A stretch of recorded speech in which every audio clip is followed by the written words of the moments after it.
ప్రజలకు నష్టం జరుగుతుందని కాంగ్రెస్ పార్టీని ముఖ్యమంత్రి పదవిని వదిలింది, ప్రజలకు అన్యాయం జరుగుతుందనేది స్పష్టం చేస్తున్నారు. పెద్దలు పెద్దిరెడ్డి రామచంద్రారెడ్డి గారు మొన్న ఒక మాట అన్నారు, బాగా వినాలి మీరు.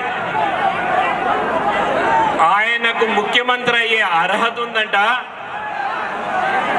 ఆయనకు ముఖ్యమంత్రి అయ్యే అర్హత ఉందంట. నేను ఎవరో కాళ్ళు పట్టుకుంటే ముఖ్యమంత్రి అయ్యానట. ముఖ్యమంత్రి అయ్యే అర్హత రామచంద్రారెడ్డికి ఉందా? ప్రజలను మంత్రిగానే ఇంత హింసిస్తుంటే ఇటువంటి వ్యక్తి ముఖ్యమంత్రి అయ్యే అర్హత ఉందా? ఒక్కసారి ఆలోచన చేసుకోండి. నేను చెప్పకూడదు అనుకున్నాను, ఆయన్ను చెప్పకూడదు అనుకున్నాను.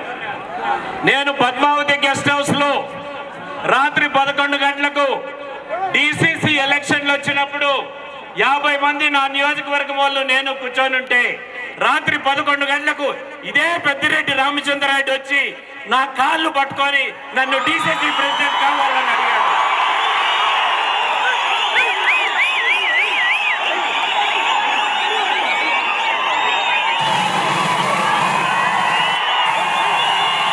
నేను చెప్పాను, ఇంకా కథ చాలా ఉంది, ఇంకా కథ చాలా ఉంది.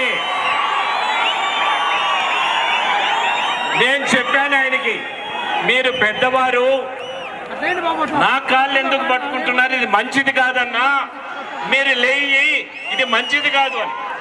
నువ్వు కిరణ్ నువ్వు కాకన్నా అంటే నాకు సపోర్ట్ చేయండి, నేను ముఖ్య